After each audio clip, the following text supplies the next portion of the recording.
I had the American dream, and then boom, within a few months, I'm like, whoa, I lost it all. Homelessness is never gonna end because all these companies that give money and donate to politicians will go out of business. Oh man, how have you survived all these years later? I mean, then we went from there to COVID. So I mean, it's just, we've had the last almost 20 years have been very challenging in America for people to build businesses and for people to try to overcome this major adversity. So you just choose not to because, again, that's what feeds the machine. Because our commissioner doesn't care. Because our commissioner gave up. He wants to be high and go to work high and tell people I'm pothead. I think leadership is earned. It's not just given by title. Well, first of all, I got rid of my ego because I was a millionaire as a young adult in my 20s, and then when I lost it all, I just hit my 30s, and I literally, my first job in Vegas, I was...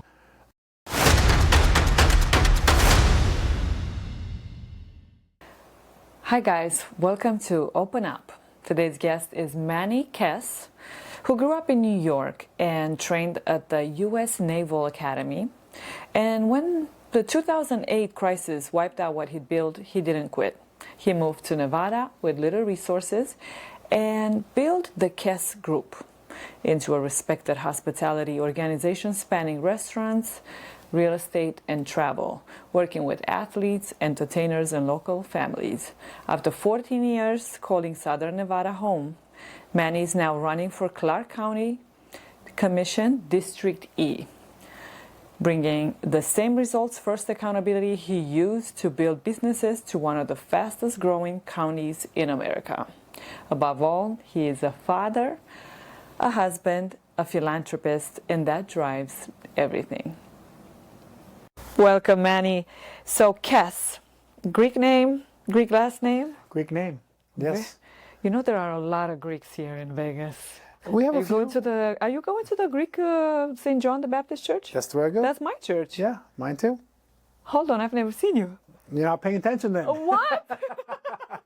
Oh, yeah, me, my wife, and my daughter were there every Sunday they were in town. We're there. Are you okay? Now we're gonna have to link up at the church. 100%. Father John. Yeah.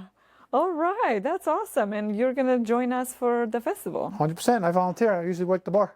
Ah, very cool. Yeah. All right. Spend about 5-6 hours a day volunteering. I love to give back when I can and helps the church and the community. So why not? That's amazing. Okay. Yeah. Okay, back to the academy, just in case. That's a lot to do. Very intensive, hardcore. Not everybody can do, especially the New York Naval Academy. That's no punk. Well, it's not the York. It's the US Naval Academy. It's in Annapolis, Maryland. The one in, it's Maryland. Yeah. Oh, okay. So West Point is the one in upstate New York. That's so Army. We're Navy. Did the other one? So they're our frenemy.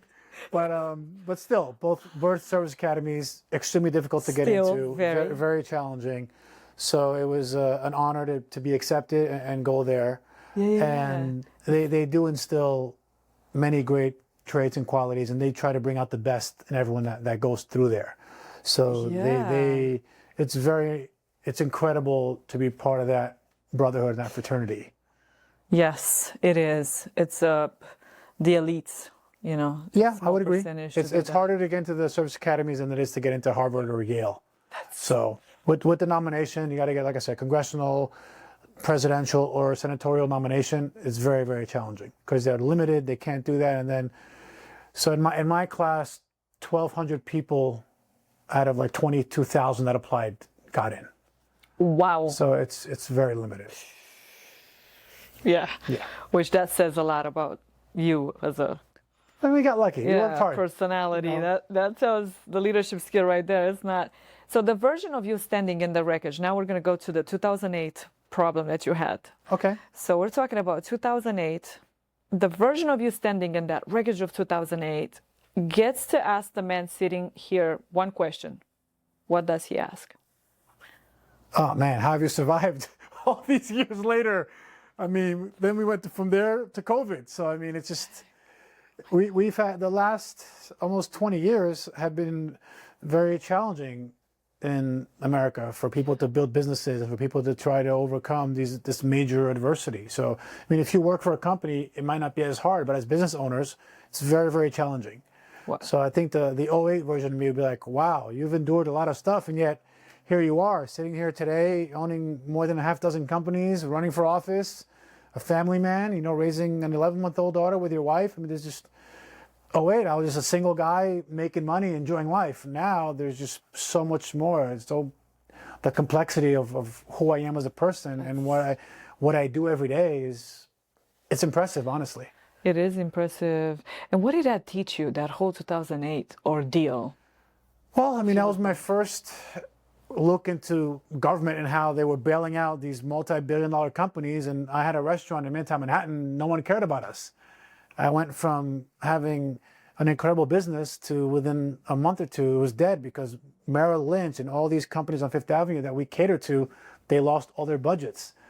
So one day you have hundreds of orders for lunch. Next day you've got none because they all lost their budgets. But it wasn't our fault. It was because of what happened with the financial institution and how all these major global corporations were failing. So it was scary, but that taught me, unfortunately, some things are out of your control.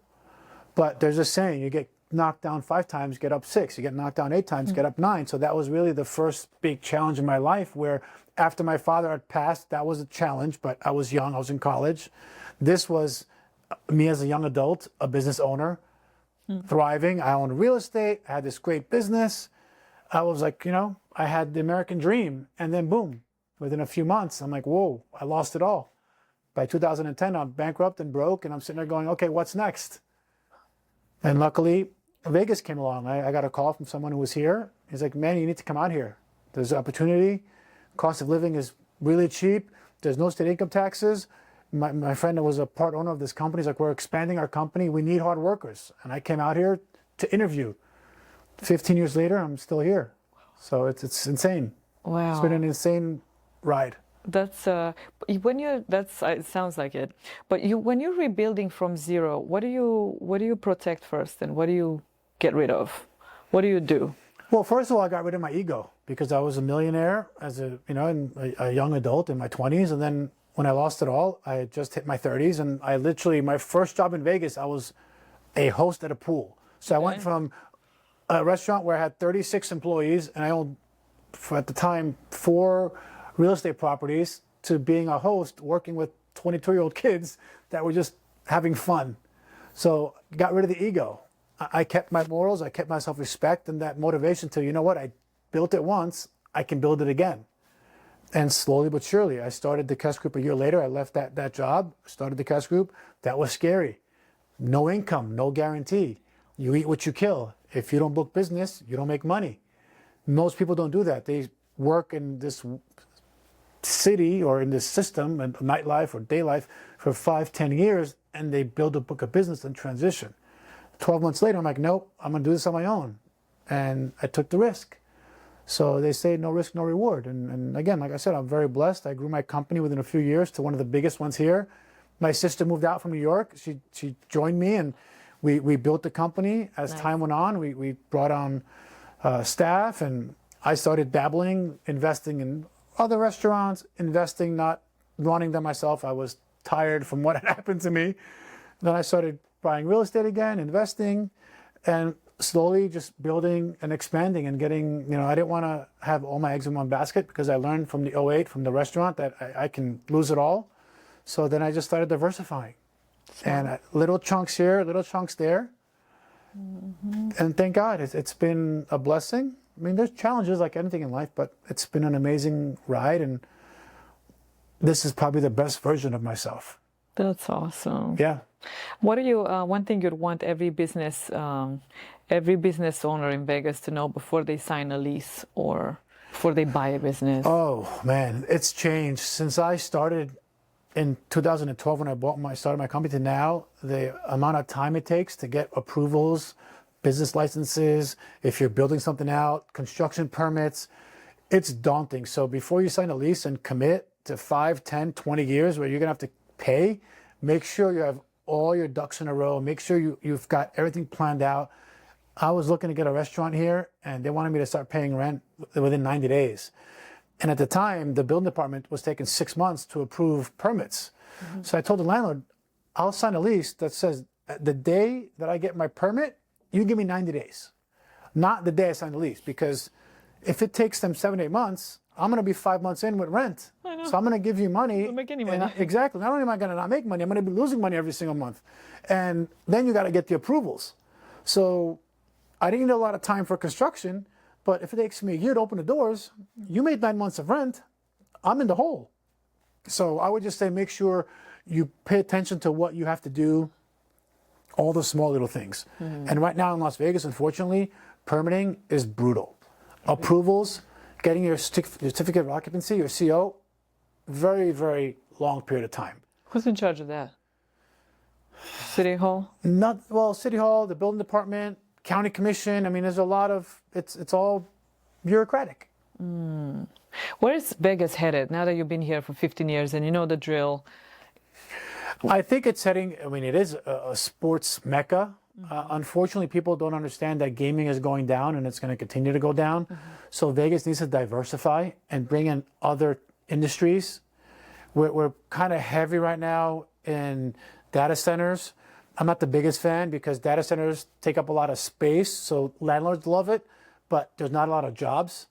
So as gaming continues to go down, casinos are scaling back. You have these, Caesars and MGM right now, they're in the process of being acquired. We'll see if that goes through. What are they going to do? They're going to cut a lot of staff. They're going to try to lower their bottom line. What happens to those employees? If MGM, that has, I think it's like 60,000 employees, if they get rid of 10% of their workforce, that's 6,000 people without a job. Well, what are they going to do? If you keep opening up data centers, it's not really the success strategy, and it doesn't bring in a lot of revenue. So I think we have to. Just opened. I mean, Switch keeps expanding. I mean, when I moved here 15 years ago, they had a little footprint on 215 and Rainbow. Now they go from like I think Durango to Jones. They're massive, and they just got approval from the commission last week to further expand. Yeah. But you just have to diversify. I know there was a lot of discussion last year with the film bill and last summer when the session came in. I'd like to see companies come in here. We, for some reason, turned away Tesla. They were going to bring their corporate headquarters here, and we lost that ability because we didn't want to give them certain benefits. I think it's crazy. You get a company like Tesla here, other companies are going to want to be here. Right. So and diversify. The Hollywood 2.0, what happened with that? It was a big, I don't know the intricacies, but what I read it was $1.8 billion going to Sony, and the people were like, why are we going to give $1 billion company $1.8 billion in subsidies? The devil's in the details. I don't have all the details, but the reality is, if you're going to give someone $1.8 billion, what's the return of investment? If the ROI is $5 billion, great, let's do it. If the ROI is $500 million, then it doesn't make sense. So we need to look at projects that are going to make us money and keep our taxes low. Cost of living in Vegas has gone up significantly. When I moved here, the average home was $180,000. Now it's almost $500,000. A regular employee, somebody who's a valet at a casino or a dealer, or if you have an entry-level corporate job, you're making $60,000, $80,000, you cannot afford a $500,000 house. We have to try to get back to getting some low-income housing in here. Let the workforce, teachers. How do you want people to move here if they can't afford to live? You can't expect everyone to just rent. We have a shortage of doctors here. Well, look at doctors. What do they have? Young kids. We have the 49th worst school district in the nation. So if I'm a young doctor and I just went and spent $250,000, whatever, to get educated, and I've got 2 young kids, why am I going to come to Vegas and now have to go to private school and pay 20, 30 grand for each child to go to school, elementary school? So we just got to be smarter. But there is opportunity if we're smart. I just don't know right now, from what I see from the political spectrum, it's very scary. We have a lot of old school mentality politicians that don't care about us. They just care about themselves. And that has to change. We have to get, as we diversify and we grow as a state, as a city, we need people in office that can also adjust, adapt, and are open to growing. They're not just set in their ways. I agree. What would you change first if you could, if you would change something? What would you change first?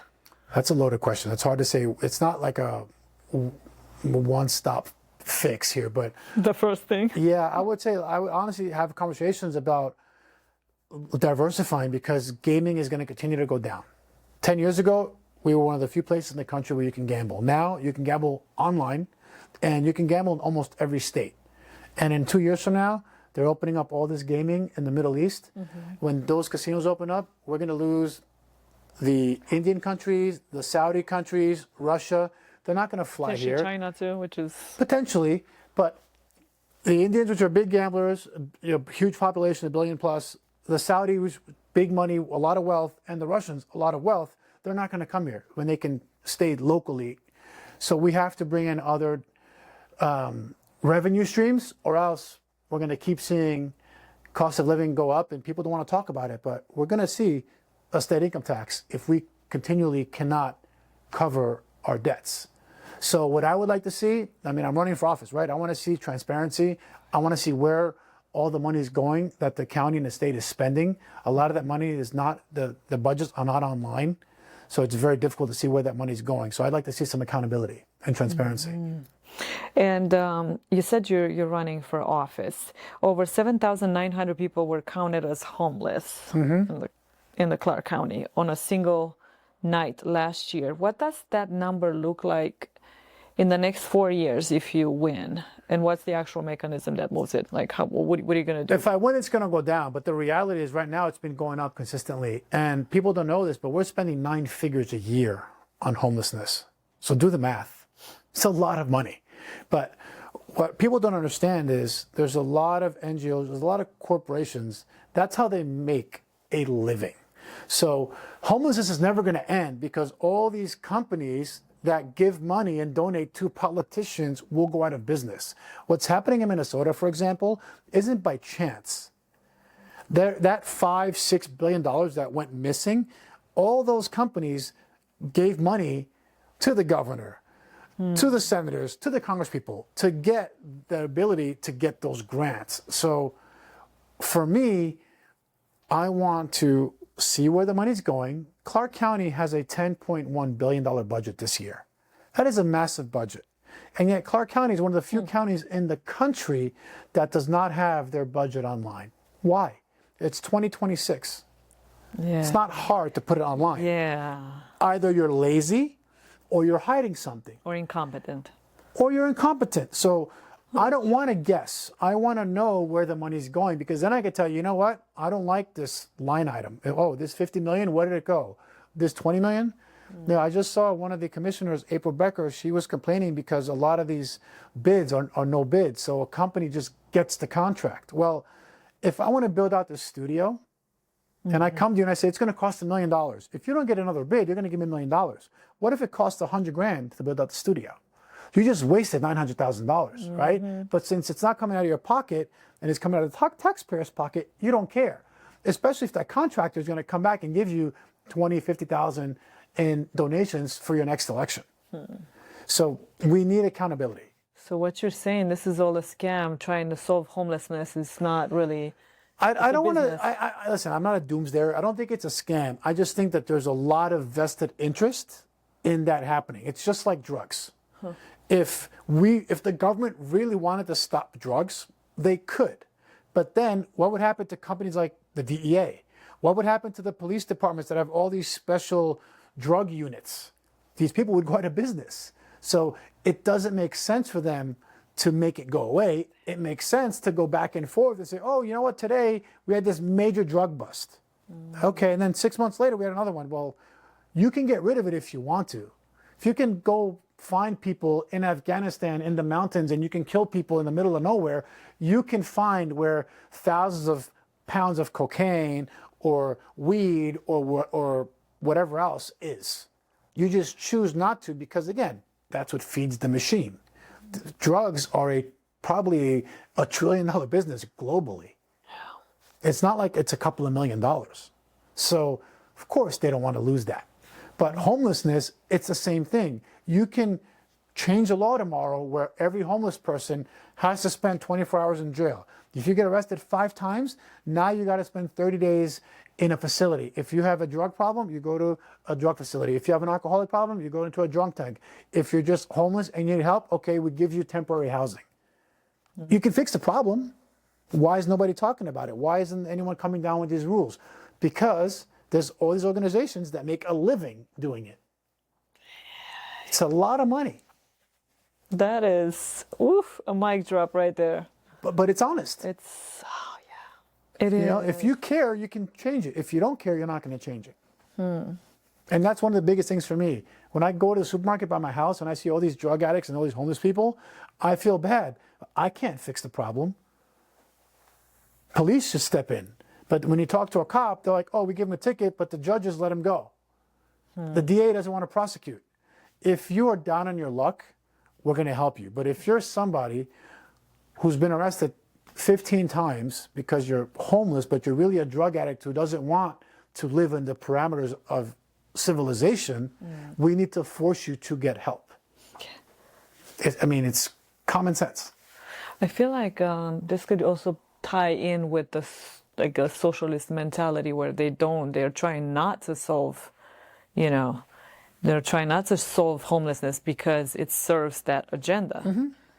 Of course, look at California. They just had this investigation where in Skid Row they were giving people money to do fake ballots. So why else are you going to do that? Because you're nice? No, because you're trying to cheat the system. You're trying to game the system. And it doesn't matter, like a Republican, Democrat, that doesn't matter. You're either a good person and you're a public servant, or you're a bad person and you're using that as a vehicle to make money. True, but it kind of matters, doesn't it? Are you a Republican or a Democrat? I am a JFK Democrat and a Ronald Reagan Republican. What that means is I'm fiscally conservative and I'm socially liberal. I don't care what you believe in, just don't put that on me. Don't force me to think the way that you think. I have the right to my opinion, you've got the right to yours. I don't believe that we should be protesting in the streets and beating up police officers, spitting at police officers. I am completely against that because freedom of speech is one thing. Using that as a mechanism to be violent or to be a complete trashy person is a whole other thing. So I'm conservative, but there's not like a one size fits all. I don't agree with every single thing that the Republican Party agrees with, and I don't disagree with every single thing that the Democratic Party. I live in the middle. In the gray area, which is probably where I think everyone lives in the gray area. You got the few crazies on each side, but we all want. There's always some shade of gray. Well, we all want minimal government. We all want the ability to free market enterprise, make money. You might like guns, I might hate guns, or vice versa. You might be pro-abortion, I might be anti. But the rest of the things, the everyday stuff, we all agree. Do you want to be taxed at 90%? No. Do you want to? No. Do you want to just sit home and collect, unemployment $400 or $500 a week? No. You want to be able to have a real life, right? You want to work and make money and enjoy what you want to enjoy. We all feel that way. The majority of us feel that way. If you're pro-ICE or against ICE, okay, great. That's your personal opinion. But can you and I change that? No, we can't.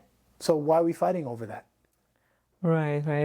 It's just, we all, the majority of us live in the middle. Yeah. So that's just the way that it is. And the ultimate goal is for us to all succeed and be at peace and coexist. And have our freedoms. True. People keep saying America, I watch the news, America sucks. I'm like, have you been abroad? Have you been to Europe? Have you been to Asia? Forget about like Russia or Cuba, like these communist extreme. Have you been to Germany? Have you been to Italy or France? We have a far better way of life than they do. I mean, my background is Greek. I can't go to Greece and burn a Greek flag. Cops gonna crack my skull open, drag me to jail, and maybe I'll get out in a month or two. There's no suing them. No, are you kidding me? You're going to try to do what we do here? We have way too much freedom to do insanely disrespectful stuff. I mean, people are getting murdered and people are celebrating it. I'm like, we're losing our humanity because of politics. I would never want let's just see, who do I hate? I hate Gavin Newsom. I hate what he's done with California. I would never want to see Gavin Newsom get murdered tomorrow, and I would never celebrate that. To me, that's disgusting. I think that's terrible. But somebody who's going to be like, oh my God, I hate that guy, you should kill him. Why? Or who's the opposite? Ron DeSantis. Why would you want to see somebody dead or their family hurt because you disagree with them? The Florida governor? Yeah. Why? If you don't like him, cool. Say he's a piece of trash. But wishing people to be dead and wishing like their families and all this negative stuff and celebrating it. What was that Charlie Kirk got assassinated and people are celebrating it? I'm not his biggest fan. I might not like everything he has to say, but that man was assassinated on TV and his wife and his kids have to see that and people are celebrating it. My point is we're still human. That's a travesty. Yeah. And then the Democratic, was it politician that they were killed in their homes? Like, come on. My heart goes out to their family, and people are like, oh, they deserve it because you're on another party. That's just asinine to me. So all the stuff that they're doing, do you think perhaps maybe we have too much freedom? I think we're taking advantage of laws that were put in place hundreds of years ago when society was very different. And unfortunately, attorneys make too much money to let it go. So when you say freedom of speech, our founding fathers did not say that you can go and, again, wish ill on somebody. Our founding fathers did not want you to have free speech to go protest and break people's cars. Yeah. It was supposed to be, okay, I don't agree with you. This is why I don't agree with you. Have a nice day. The right to bear arms. When that was enacted, you had a musket. It took you 15 to 20 seconds to shoot one pellet. Now you have machine guns that shoot 300 rounds in under a minute. So again, the founding fathers did not want me and you and everybody else to have 200 round drums with machine guns going down the street because that wasn't. So again, it was 250 years ago. There was different lifestyle. There was a different world back then. We had minimum technology, and now we're taking those laws and we're using them under this really broad spectrum. And there's no one's fighting back because, again, it makes the wealthy wealthier. That's what it comes down to. I am wondering, okay, so if you could change anything in that whole 250 years ago, we wrote the Constitution. If you could change anything about that, what would you change? It's not that I would change anything back then. It's now. I would really get tougher on laws, and I would actually keep people accountable. Mm-hmm. When COVID happened and we started changing these rules where people can steal up to $1,100 in some states or $900, like when did stealing become okay? Oh, it's minor. Oh, you know what? Oh, if you sell a little bit of weed, it's okay, but you can't sell a lot of weed.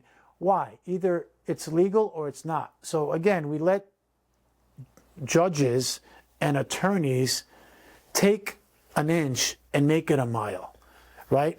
Oh, this person's a murderer, but I'm going to plead insanity because then I can get him to go to a mental institution for 2 years, then get out on... Wait a minute. If he's not mentally unstable, you shouldn't be able to do that.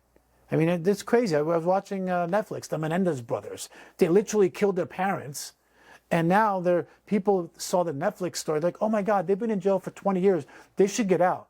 No, they killed their parents. They have a 40-year or a life sentence. They should be in jail for life because they killed their parents. Oh, give them a second chance. No. But they were molested, right? No, they were not. Never molested. They wanted the money.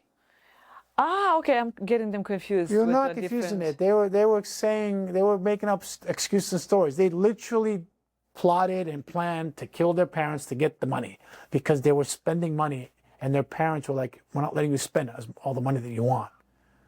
So dang. I wouldn't change what our founders did. I would just say now we have to get back to basics. You go and you commit a crime, you go to jail. And you don't get out. If you're an illegal migrant, don't go to this whatever prison. Here's your bus fare. here's your plane ticket, get out of the country, goodbye, tomorrow. Why you got to put them in jail for months and separate families? No, I grab you, great, you're illegal, okay, you're gone. It's common sense. What happens if the family is still, like, if the children are born here? What happens? You take, but that separates Have a great them. day. You're going back home. Your parents came illegally. That I mean, again, that's just common sense. It's not. I'm not asking for somebody to separate a family. I'm saying, hey, you came here illegally. All your actions since then are illegal. You should go back to where you came from. If I go to China tomorrow, or if I go to Germany, if I go anywhere and I'm illegal, what are they going to do? They're not going to be like, oh yeah, come on over. I'm going to feed you. I'm going to give you a credit card and I'm going to put you in a hotel. No, they're not. So why, as Americans, do we do that here? And why do we pay for it? Right, and then And I know it's a hot jail. topic item. Yeah, why it put them in is. jail for months and go to court and spend money and do all that? And then you say, oh, the facility is not up to code. If I arrest you and you're an illegal immigrant, if you're from Canada, here's your bus fare. We put you on this bus, you go to Canada. If you're from Mexico, you go to Mexico. If you're from Nicaragua, you get on a plane, you go back to wherever. Goodbye. Why do all this stuff and spend all this money? Now, the argument's going to be, well, because prisons make money, right? The government funded all those people. They make money. It's jobs. I don't care. Yeah. Common sense. I mean, look at this Who's around paying you. these prisons? It's us, taxpayers. Exactly. And to mention, the commissary is not even run by the government. No, it's like private. It's privatized. So it's like Correct. They're getting paid. It's privatized. So again, if you scale it back and you see and you peel back the layers, we are just wasting money because we're letting the small people with the loudest voices in the room control the narrative. And it's a polarizing topic, but it shouldn't be on R versus D. It's right and wrong. But what would you tell, because obviously you're going into politics and a lot of people are voting, right? They might not, obviously they're legal, or they may know somebody that's not legal. How do you want their vote? I know plenty of people that are not legal. I'm running for county commissioner. I'm not running for president.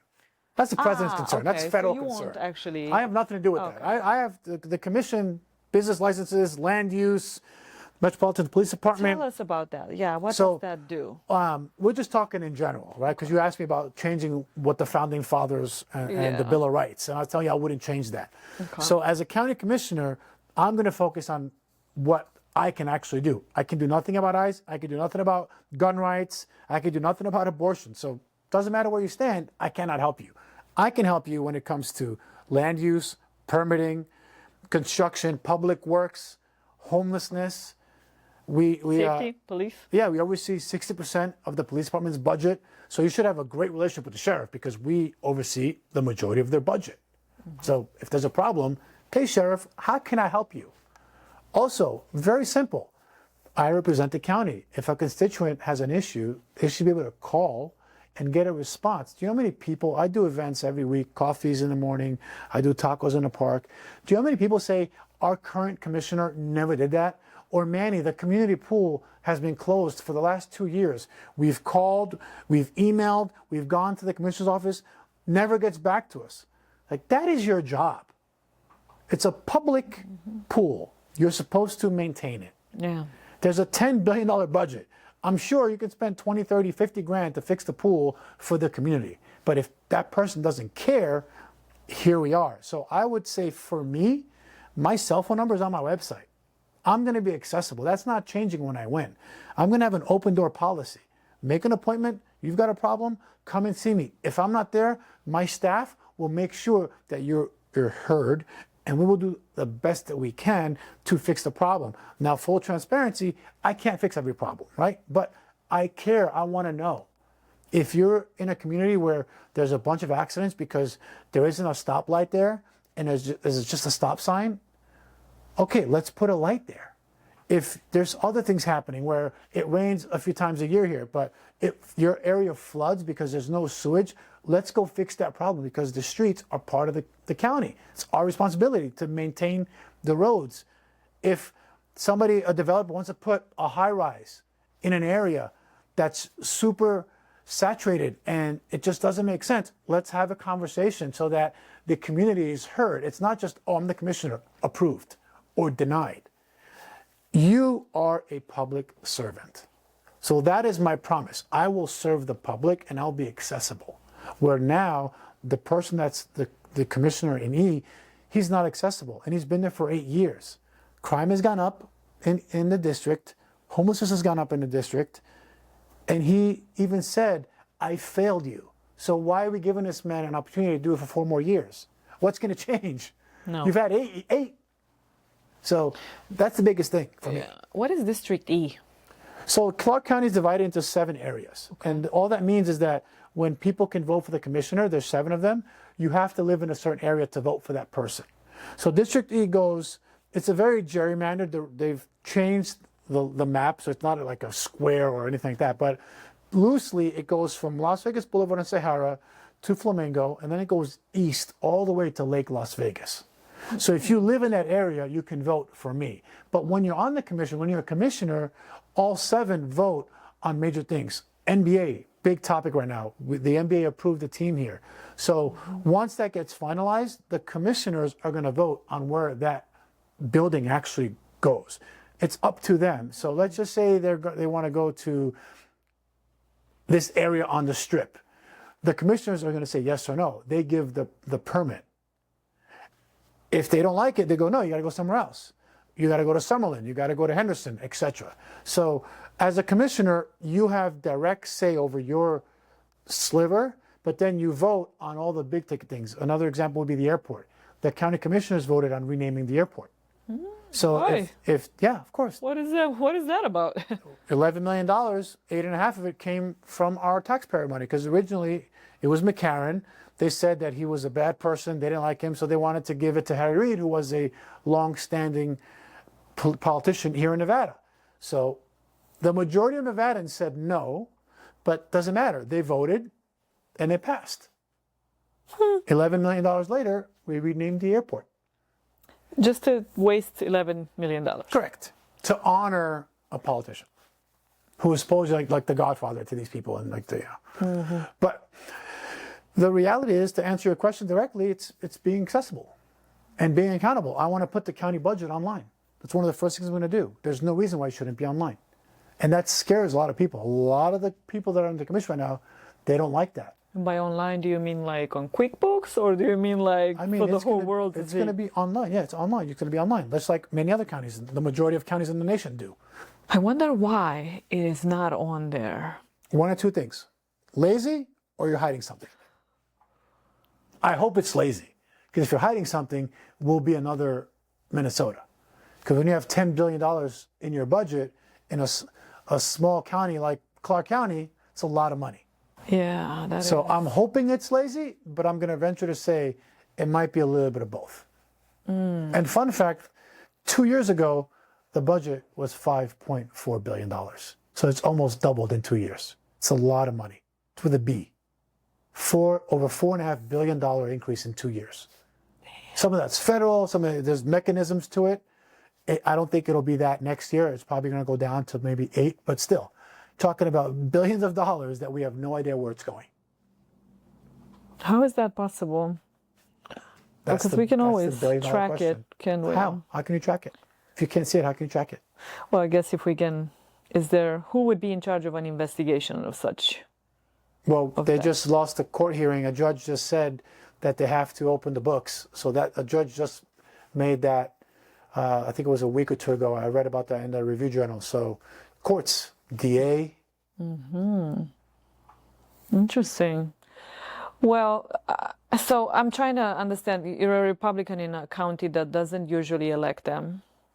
True. Do voters actually want different policy, or are they just tired of being ignored? Is there a real difference? There's a difference. I think, number one, people are getting fed up because we're seeing nationally what's happening. Politicians do whatever they want. They don't listen to us. And number two, the reality is the majority of voters are lazy. They say, I'm an R or I'm a D. They don't know what the person stands for, who they are. They just vote a party top to bottom. And you see that. The biggest issue was when President Obama was running. People were like, I'm voting for him because he's black. And people were like, oh, I'm voting for the other guy because he's white. They have no idea if the white guy or the black guy was good or bad. It was that, right? So we've gotten to a point now where they're not saying, oh my goodness, this person's a good person, look at what they've done, or a good politician, right? When I was talking to people, I said, I don't care if President Trump is white, black, Republican, Democrat. What has he done? If he's done a good job, he'll get my vote. If he's done a bad job, he won't get my vote. Same thing with Biden, if he's done a good job. So unfortunately, the majority of voters, they're not educated voters. There's too many people running. They don't have the time. So they just say, okay, I'm this party. I'm just going to vote this party. Yeah, that's why they've been brainwashed since the 60s. Well, I don't know about, I'm going there. I don't know about brainwash. I just think we're too busy with our own lives to pay attention. That's just, I think, the hard reality. So President Trump won the first time because he was a celebrity. So people knew the name. He didn't win because they were like, oh, he's going to be a great politician, right? President Obama won because he was black. It wasn't because he was just a great politician. He was relatively unknown. But it was the first time a black man ran for president, right? So I'm not saying that's good or bad. What I'm saying is those are the facts. He won because he was the first black man. Trump won because he was this reality star. I mean, he was on Simpsons. And yeah, Kamala Harris almost won because she was the first female after Hillary. So Hot mess. It wasn't because they were great and they had this amazing track record. It's because of this, oh, it's going to be the first this or the first that. We need to start paying attention and say, okay, who's good at the job? In our daily life, if you're good at your job, you get promoted. If you're bad at your job, you get fired. That doesn't happen in politics. We have people that have been there for decades that literally suck. R's, D's, Bernie Sanders, independent, they suck.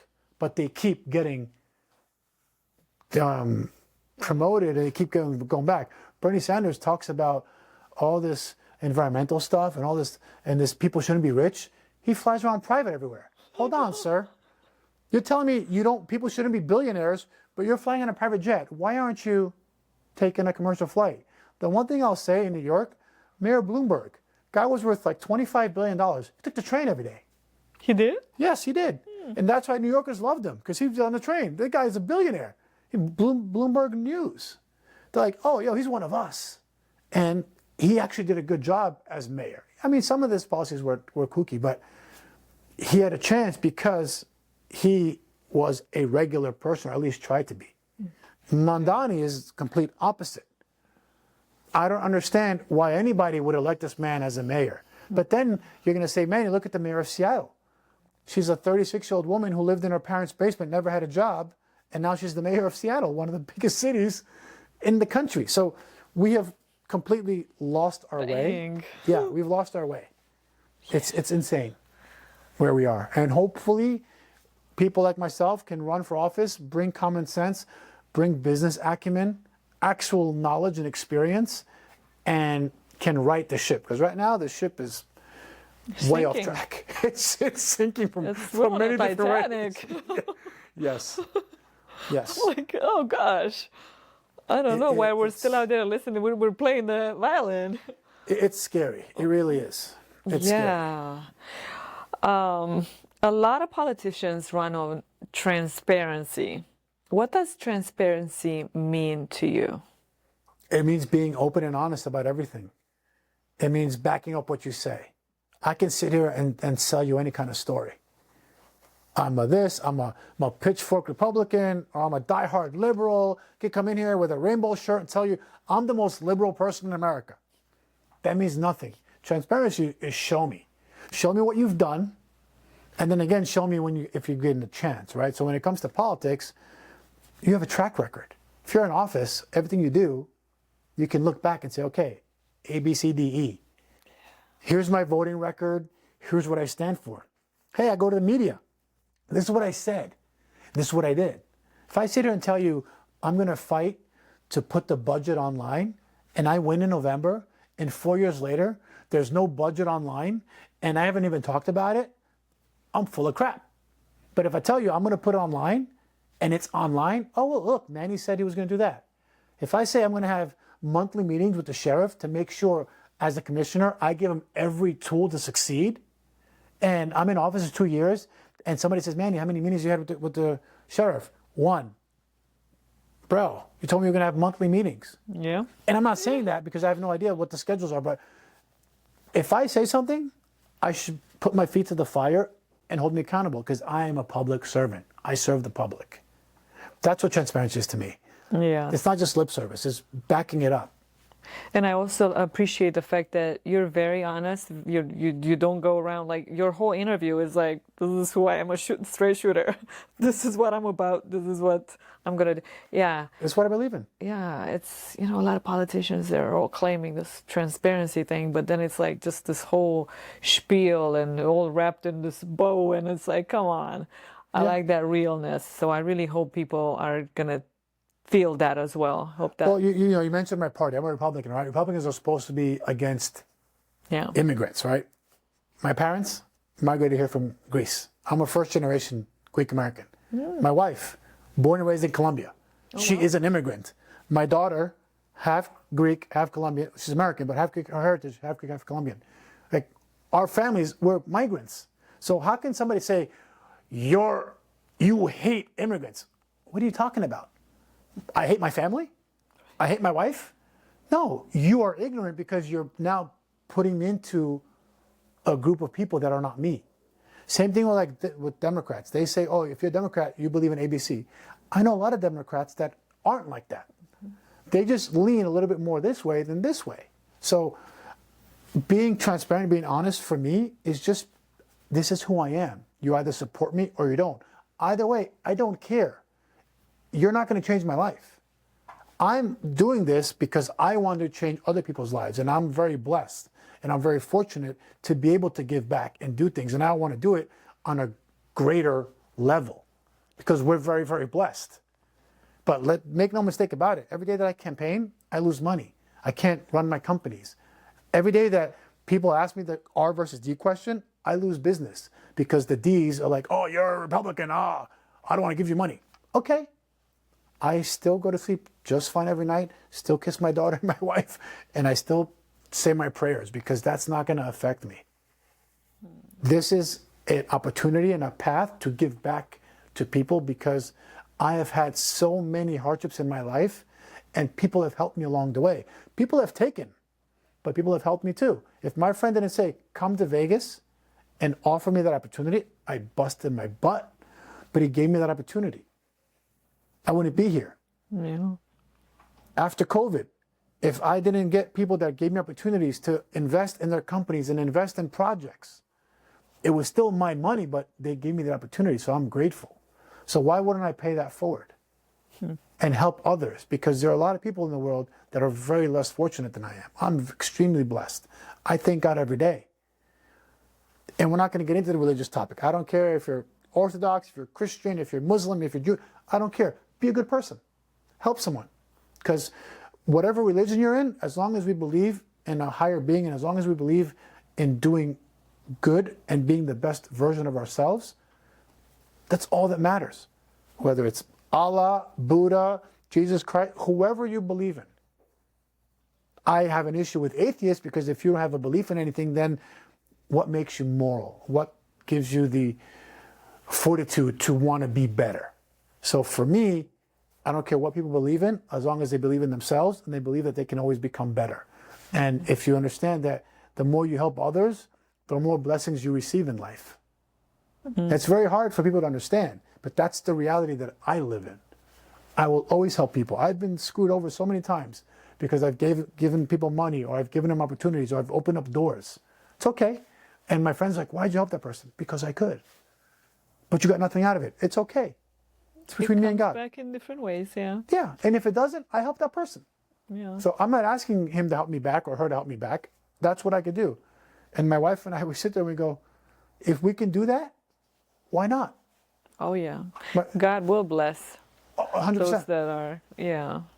And how much does it cost to run this campaign? Like, what is the... What are we talking here? So my campaign team said we need $1 million for my race. I mean, if I was running for governor, I'm a big fan of Joe Lombardo. His race is going to be 30, 40 million. I am hoping that Stavros is going to run one day because I'm excited for him to be the governor. He loves being lieutenant governor. I know, but He's I the want best him lieutenant to. I governor in want him America. to be the next governor. Star Wars is great. He's awesome. Listen, if he wants to do that in the future, I would support him. I think he's a great guy. Got a good heart. He's very active in the community, not just in the church, but in general. My goodness, he's active. Yeah, he's always on the go. And again, look at his past, right? He's been a councilman. He's been a police officer. I mean, the guy has been a servant for the majority of his life. And he's like me. We're not perfect. We just try to be better every day. None of us are perfect. I'm not going to sit here and be like, oh my God, if I get elected, I'm going to get it all right. I'm not. But I'm going to always try to be better. And if I make a mistake, I'll try to fix it as best as I can. But But not everything is in your power. You know, when you're dealing with politics, you have a lot of things. You gotta get approvals from here. You have to. So it's not really, even if you have the best interest and the best heart, and you're trying your best, it's still not necessarily all on you. very true. But people say, oh, no one can get all right, and you can't please everyone. True. It's impossible. I love my mom to pieces. We argue. We disagree. It's human nature, right? So, but people, they BS you. Oh yeah, I'm running for this and I'm going to be, perfect. No, you're not. Stop lying. Yeah, let's be realistic. Yeah, there's only so many things that you can do. Yeah, I agree. And so let's say zoom out past your own race, the whole Republican. Where is Nevada heading politically over the next 10 years? And what is the one thing both parties refuse to see about this state? So as people continue to move in here, Nevada is considered a purple state, but the reality is Clark County is becoming more and more liberal because a lot of people that are moving here come from California. The rurals are very Republican, but the county itself, which is the majority of the state, is very Democratic. So it's a blue state. And I think over the next 10 years, depending on what businesses happen and how we evolve and change from, like I said, gaming to other industries, I believe that'll continue to be blue. Let's just say we get movie studios here in the next 5 years. The majority of people that work in that industry are very Democratic. It's not a bunch of Republicans, right? So I think the state continues to go blue. Now, how that changes is if Republicans get elected and they do a good job. I will say something that's very unpopular. Many of the Republican candidates are not good candidates. They just are people that run as a Republican. So it's unfortunate because if you have people that are just bad at their jobs or bad at their careers and now they want to be politicians, they're not going to win. So how are you going to convince somebody to vote for you if you're just bad? And that's what I see happening the last couple of cycles here in Nevada. I mean, Joe Lombardo, great example of a good Republican, right? He's common sense. He's not extreme in any way. He's not like a Ron DeSantis Republican who's very set. And Joe is very middle of the road. He talks to the other side. Obviously, the state Senate and the state assembly are Democratic majorities, and he tries his best to do what's right down the middle, right? Unfortunately, the Democratic Party right now, as a whole, has gone extremely socialist. So it's very difficult because if you look, Mondani's a good example. He went against the Democrats, right? None of them were supporting him. And yet then he won, and they're like, oh, you're our guy. No, Hakeem Jeffries hated your guts. Chuck Schumer hated your guts. AOC and Bernie were with you because they're socialists. So I really think that the Democratic Party might hurt themselves over the next 10 years because the further socialists are going to go, they're going to alienate people that are in the middle. People that are like-minded like me that are just lean that way. I lean Republican because there's certain things that I have strong opinions on. There's Democrats that are like me, but they're on the other side of that equation. So if they keep going down that socialist road, it's gone. The big issue that I see with Democrats is as soon as President Trump is done, that old MAGA Trump craziness is gone. It's going to be Marco Rubio or J.D. Vance. So you're not going to have that MAGA pitchfork hating Republicans. You're not going to have that guy to hate anymore.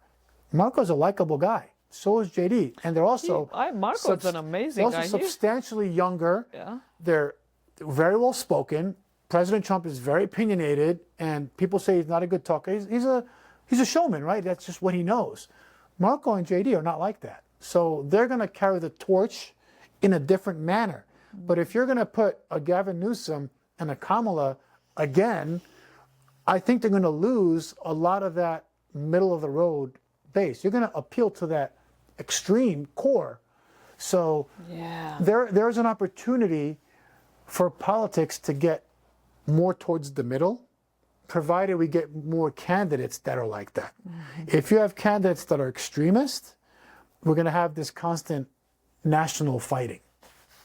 But for Nevada, it's going to be blue for a while, I think. I think it's going to be blue? I think so. It looks that way. I mean, more and more seats are going Democratic. Yeah. Wow. 3 out of the 4 Congress people are Democrats. And there's a possibility that now that the incumbent Republican congressman is retiring, Mark Amodei, that seat might go blue. Hopefully not, but it might. So there's a chance where all 4 congresspeople in Nevada go blue, but they voted for President Trump. So, the U.S. Senate seats are very blue. I don't see that changing. Joe has a tough race with Aaron Ford. He should win. But who's replacing him in 4 years? Lombardo was great because he was a sheriff. Everyone knew his name. Everyone knew him. Hopefully Stavros. I don't know. Stavros is going to be in his 80s. So I don't know if he's going to want to be a governor. Well, maybe then Gus? Maybe. But my point is, who's next? So you have to have, it's like a sports team. You got to have that young up-and-comer who's going to grow in and over the course of time become the front runner and become the veteran expert, right? You can't just throw somebody in the mix last minute. So right now the Republicans don't have a leader outside of Joe. There's no one in the state assembly or the state senate that's well known, that's like, oh wow, this person can be it. No, Democrats have a bunch of them. They got U.S. senators, they got congresspeople, they have attorney generals, they have all these positions. They're well known that they can just transition and run for governor. Well, you never know in 4 years what might happen. Maybe you're going to go next. Nah, I'm not going to be governor in 4 years. I'd love to be a county commissioner. I'd love to have 8 years to fix the things that really matter for me and for the community.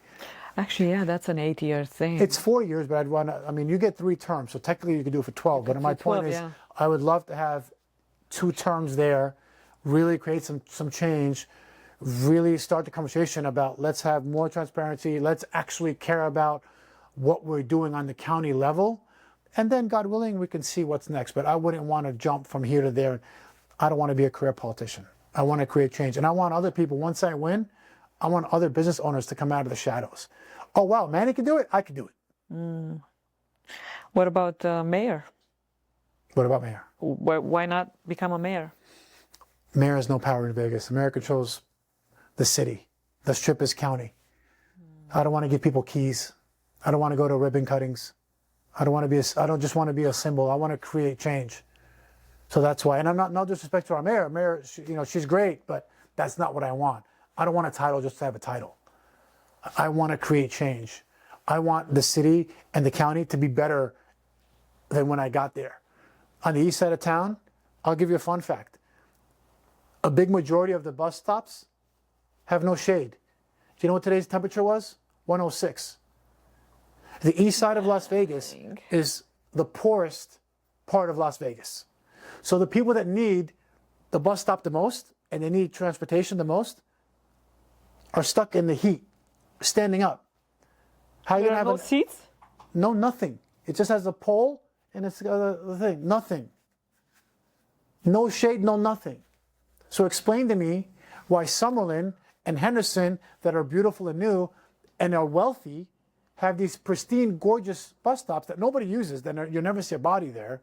But the area that needs it doesn't have it because our commissioner doesn't care. Because our commissioner gave up. He wants to be high and go to work high and tell people I'm pothead. High as in, oh my gosh. It's a pothead, yeah. What the hell is going on? So, and you talk about Democrats versus Republicans. I don't care what you are. This man gives out Who is this dude? It gives out weed brownies on 420. Why? How does that help your community? He's not having a house party. He does that with the city dime on county, using county money. So explain to me how that makes sense. I don't care if you're the most liberal Democrat there is. How can you support somebody that takes your tax dollars and gives out weed brownies to people on 420? Oh, because that's the day of when they celebrate. Yeah, the 420 is correct. Yeah. But you know what? Take that money, do a food bank, help people that are unhoused. Yes. Would it be on you as a commissioner to also fix the whole freaking, I have a thing, I cannot stand mailboxes, clutter mailboxes. Who would fix those? I don't want a freaking clutter mailbox. I want my mailbox in front of my freaking house. I don't want to have to go all the way to the other side of the street. So that, depending on your where your development is, that's how the developers did it. So you would have to change the code there. Is it possible to do it? Yes, but you'd have to get everyone to agree to do that. So what you're saying is you're in an area where there's like 30 mailboxes together and you have to go with your key and get your mailbox, right? Yes, and they actually, a lot of my mail just vanished. Right. Because, you have incompetence these days. Like a lot of post office people, they just rush and... So what would have to happen, and I'm not an expert, but normally, again, the commission does master planning, they approve planning for, there's going to be 100 units here, XYZ, but the actual developers put that in place to the side. Oh my gosh. So that means, because this is an HOA community, so I'd have the HOA would have to approve that, change that, and pay for that, unless they passed it on to you guys to pay for that. But yes, if you all went and talked to the HOA and said, we want to change this, if you had the majority, you could do it. I wrote Susie Lee, I wrote the Congress, I wrote everybody. They're not going to reply to you. Nobody cares. No. And it's just a thing, it's like mostly on this, on the West Coast, right? It's the socialist crap. Well, I mean, again, I try not to go down that rabbit hole, but again, that comes to the developers and how they did it. It's a lot cheaper to put 30 mailboxes on one than put individual ones. I'll buy my own freaking mailbox. And it's also, technically, it's probably easier for the post office employee to go and just open up and do it. Just being I would even get rid of the post office USPS altogether. Well, you might not have to worry about that because they're going to be broke in the next 6 to 8 months. Perfect, because they're worthless. They just spoke in front of Congress a few months ago. They needed something like $1 billion. There's some crazy amount of money. Yeah. I mean, FedEx and UPS and Amazon, they're killing them. Exactly. Now they're working weekends because you can get FedEx, UPS, and Amazon on the weekends. I'm sorry, but it's true. You go to the post office, you're stuck there for 5 hours. You don't get they're So mean. here's my question to you: what happens to all those workers and employees? Well, they're gonna have to get a different job where they're happier, because they're always mean. They're always unhappy every time. I mean, maybe I don't think they're making an extreme amount of money, but I think the whole point for that is to wait till retirement and get your pension. But oh yeah, because they would get some retirement and stuff. Maybe get a contracting job. There are contracting jobs for the government where you can still, as a contractor you wouldn't. Get a GS job. Well, the reality is now with AI, a lot of things are going to change. So we have to see how that's going to affect the workforce. Yeah, that is. What are your thoughts on that? I think it's inevitable. It's far too much money, and all these big companies, $1 trillion companies with their quantum this and their quantum computers, and all. It's just, but the reality is there's still jobs that cannot be replaced by computers. So which ones? My argument would be, everyone's talking about Uber going the route of the other ones, and I'd say great. Make sure that the people that are operating those vehicles are local. I don't want somebody from another country getting that job. So if you're going to switch your workforce from Uber, for example, from a driver to driverless, and you're going to have people with joysticks in some office, I want that to be a local job. So now you can go to the union and say, hey, you're going to get these jobs. Please make sure you're trained in that profession. Mm-hmm. So a Nevada ID would be... I just think that's the way you can modernize, but also keep money local. Mm-hmm. Not send it to China or Pakistan or wherever those jobs are going overseas. Keep them local. You have a successful business and a daughter, most people in your position don't voluntarily step into politics. Why? I know you said you want to make a change, you want to do bigger things, you want to help the community. What else? She's the catalyst. I want her to have more opportunities than I had. You know, and it's scary because there's a supermarket that's literally a block, no, like 2 blocks from my house. My wife and my daughter are not allowed to go there by themselves because it's so scary. Drug addicts, homeless people harass you every time. So What? it's 2026, and we live in one of the most well-known cities in the planet. You shouldn't be scared to go to the supermarket. You know, I mean, it's crazy. And now with all this kidnapping and all this stuff that you see in the news, like, come on. So we shouldn't be living that way. We're not living in a third world country. We're living in one of the best cities in the best country in the world. So I don't want them to be afraid. When I was 5, 7 years old, I'd take my bicycle and I'd ride around the neighborhood, and the rule was come home before the street lights go on. My daughter can't go anywhere by herself today. I mean, none of my friends' kids can. And that sucks that we have to be so fearful. So I would like to create a better environment and a better community and a safer one than what we have right now. Yeah. That's the motivation. And it's funny because my friend's like, but Manny, you got money. You can move and go wherever. I can. But there's so many people that live in my community that cannot. So we're forgetting all of them? Why? The money is there. The ability is there. We just have to be a better custodian. And we got to get people in positions to create change that actually want to do it. The reality is a lot of politicians want a title or a job. I didn't go to school, political science, and I didn't go work for a politician to then become one. I'm a business owner. I've been owning businesses for over 25 years. So I'm bringing real life experience to this job that is to serve people. My counterpart cannot say that. He was an attorney, and now he's been a career politician. And he's an attorney who has ethics complaints. How can you have ethics complaints and ethics violations? You've got one job, sir, to know the law, and you broke it willfully. So for me, I want my daughter and her friends and the community to be safe, to be happy, to know that they can do fun things in the neighborhood and not be scared. And if I'm from New York, I took the subway, I took buses. Why can't we have proper bus stops on the east side of town where people that need to take mass transit can take it, and it's safe and they're not dying in heat? If I got to go work on the strip and I'm waiting for 20 minutes in the heat, what's going to happen when I go to work? I'm going to be sweaty, I'm going to be uncomfortable, I'm not going to be excited to go to work. So why aren't we giving people the opportunity to succeed? And how would you make the city, how would you make it safer? Very easily, having a direct correlation and correspondence with the sheriff.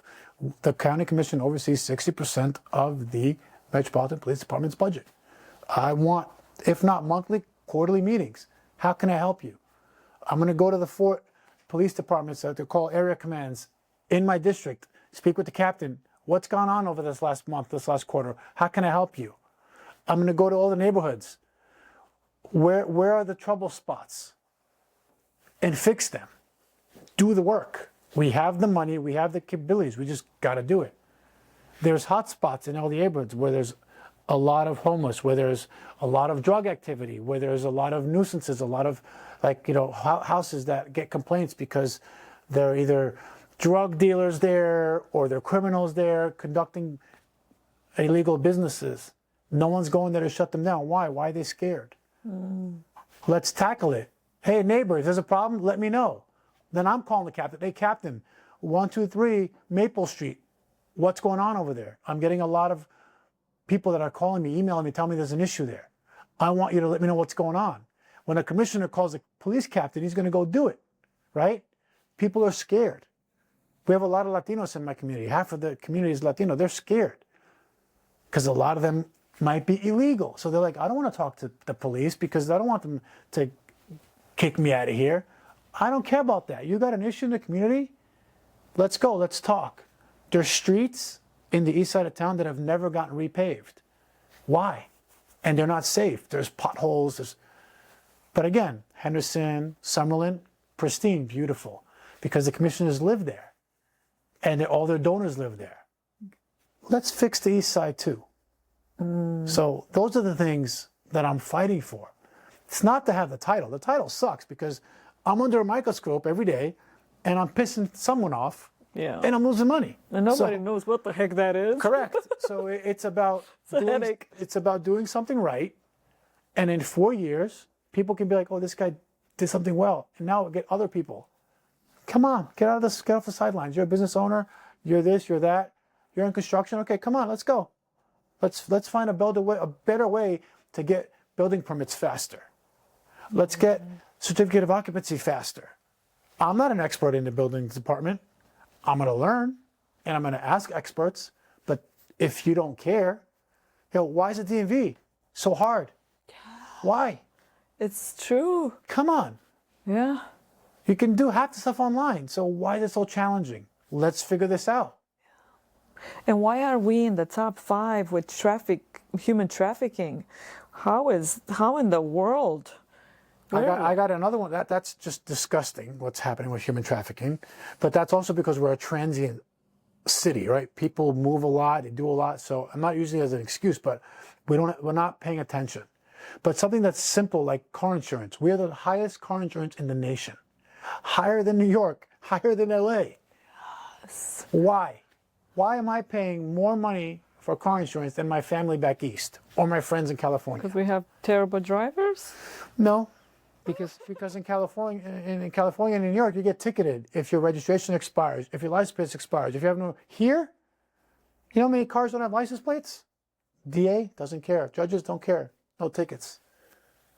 So why are you going to go register your car and pay all that money and pay for car insurance if you don't have to?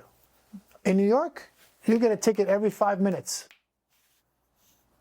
Hell, you park on the street and you're 1 minute over the meter, you're getting a ticket. Here, doesn't exist. Why don't we follow the law? And I asked the sheriff, as a sheriff, I count every day cars that don't have license plates. If they don't have a license plate, more cases than none, they don't have car insurance. And he's like, you're right.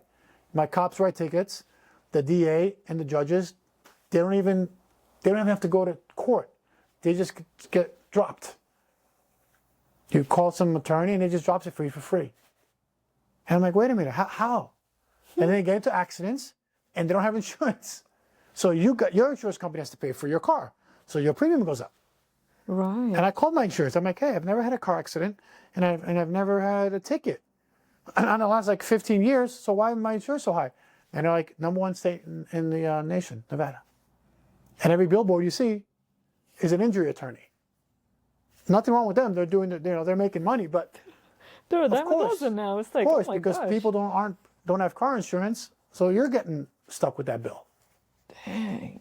Scary. It is. And I'm also thinking I'm trying to, back to the human trafficking. It's disgusting what's happening. Is that something you would be able to? I mean, I'd love to speak with the Contribute? sheriff and find out why that's happening. I mean, I'm not saying I can fix it, but I'd like to know what it is and what tools can we offer them? Because it's incredible. It's terrible. Literally, I was sitting at the DMV one day and all I could see on that screen, little black girl, Mexican girl, like minority girls, all maybe under 15. Oh my God. And it's like for a whole hour, different faces every 3 seconds. That's terrible. I don't know what the fix is, but I know I'm going to have the conversation and let's give police tools. Yeah. Because I know when I was talking to the sheriff about a month and a half ago, they don't have a shortage of cops. They've met, I think they're less than 1% vacancies. So it's not that that's the issue. It's not like they need more cops. So I don't know what the fix is. I mean, unfortunately here in Nevada, people come here and they come through here. So the turnaround of, there are these extended stay places.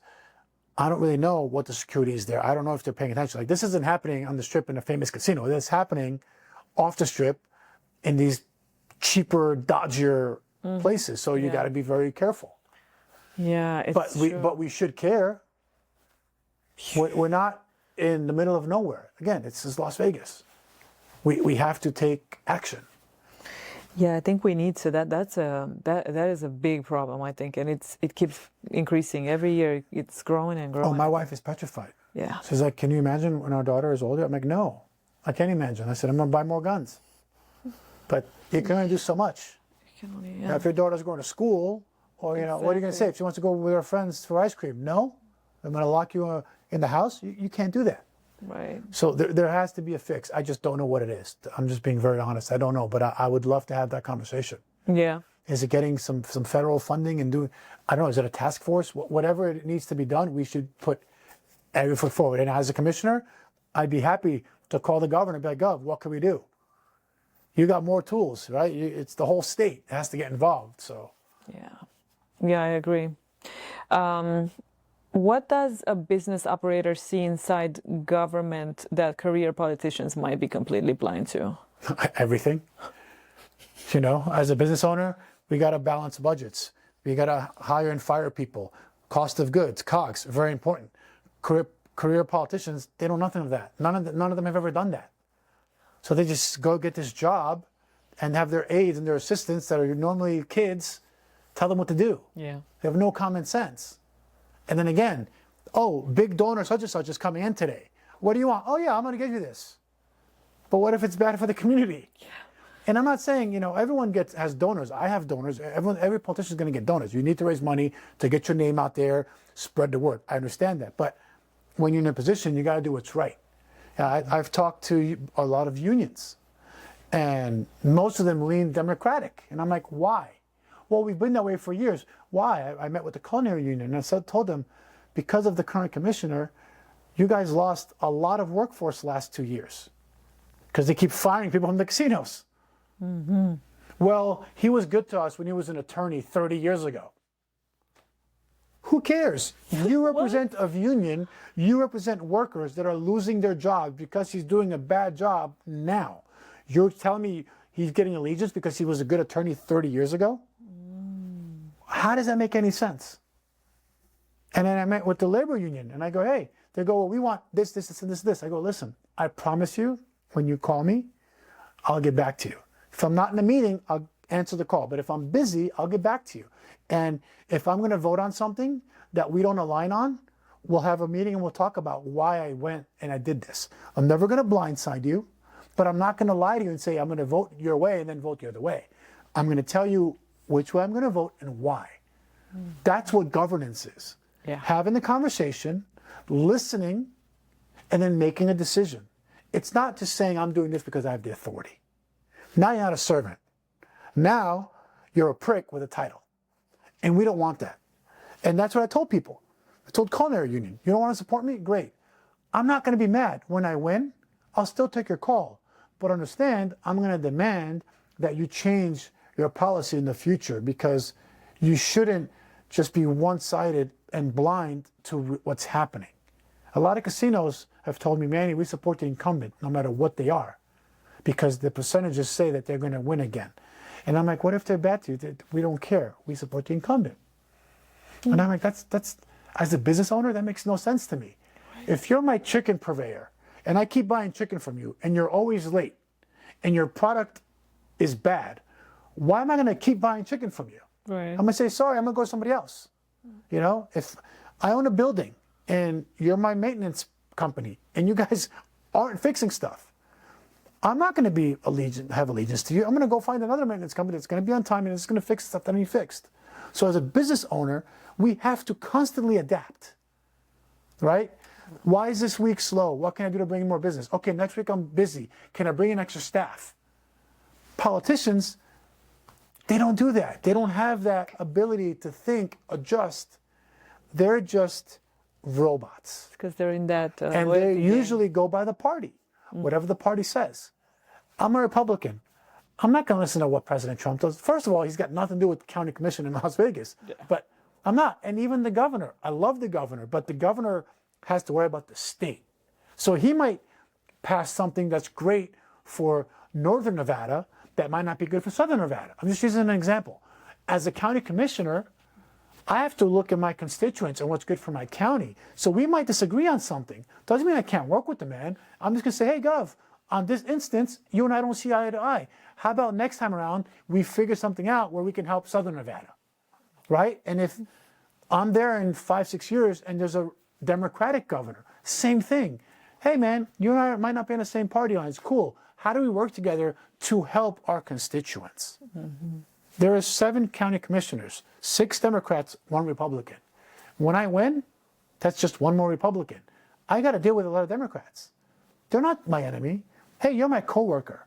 We don't always align, but let's figure out a way to do the best for our county.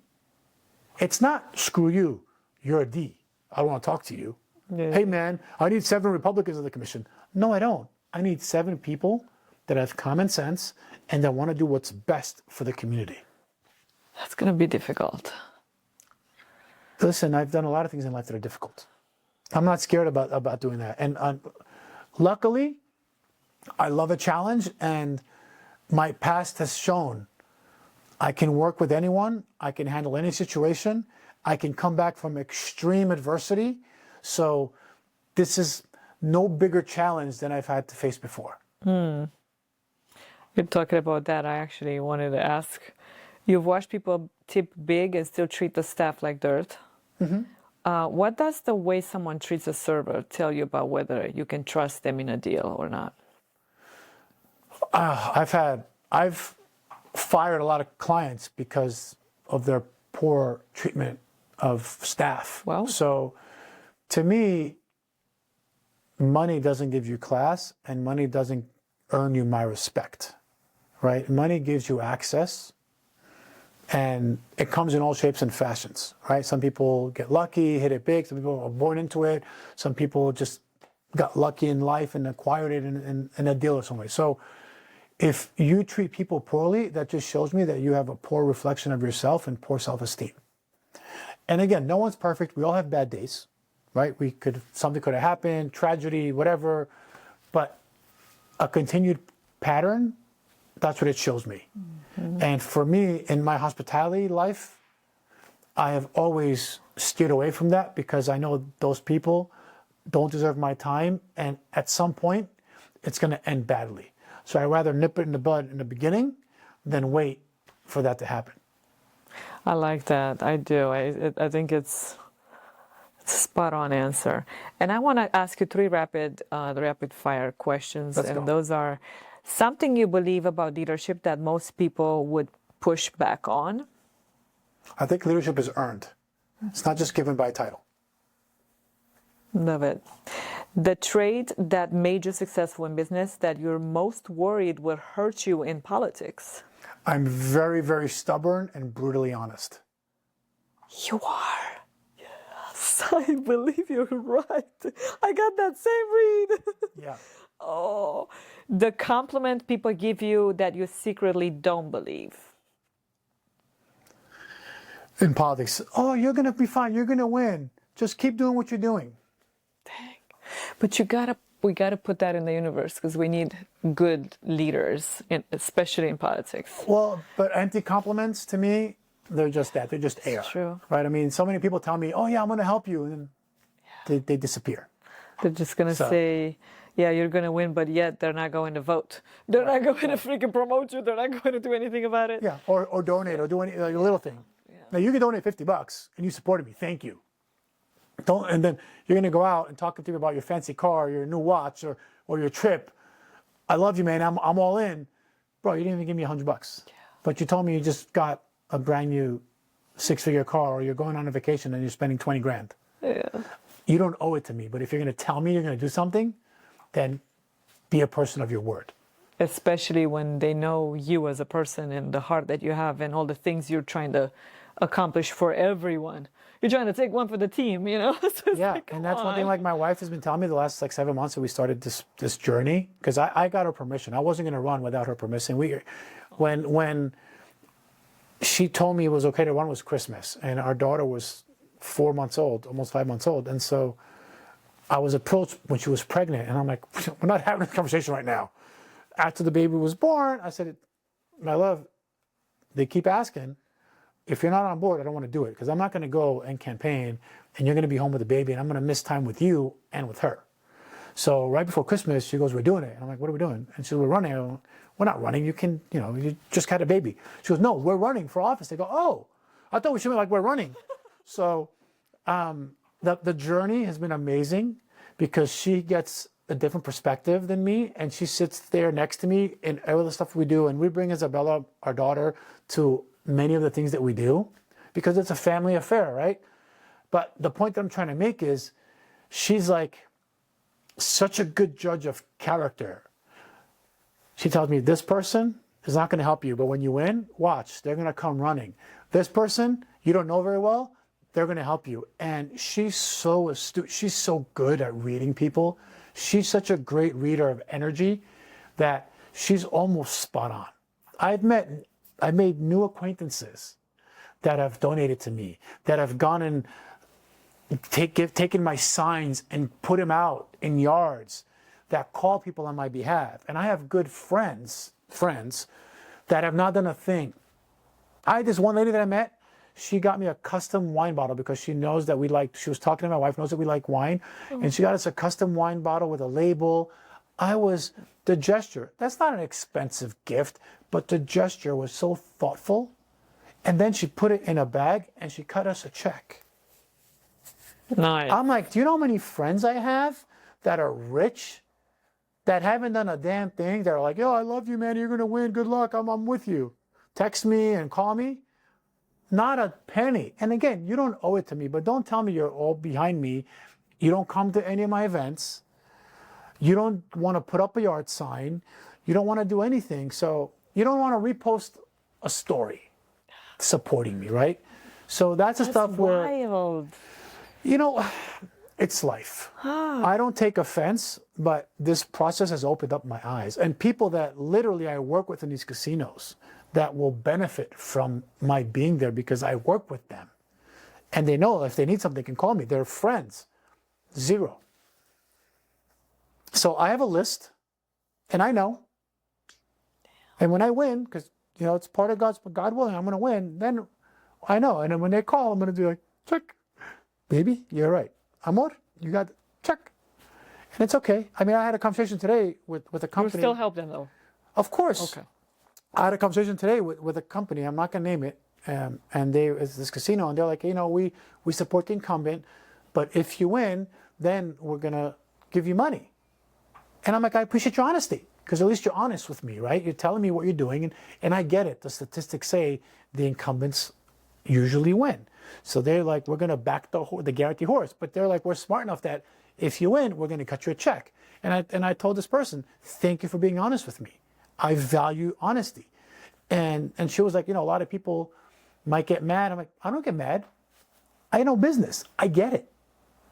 Mm-hmm. And I've heard that before from lobbyists, from other people. They're like, Manny, we're not going to help you now, but when you win. And I'm like, that's cool. I still would love to meet with you so you could put a face to the name. She goes, well, I've seen your stuff around town. I know what you look like. I'm like, well, it's more just for us to get together. You meet my family. And they were like, wow, people, when we tell them we're not giving them money, they like hang up on us.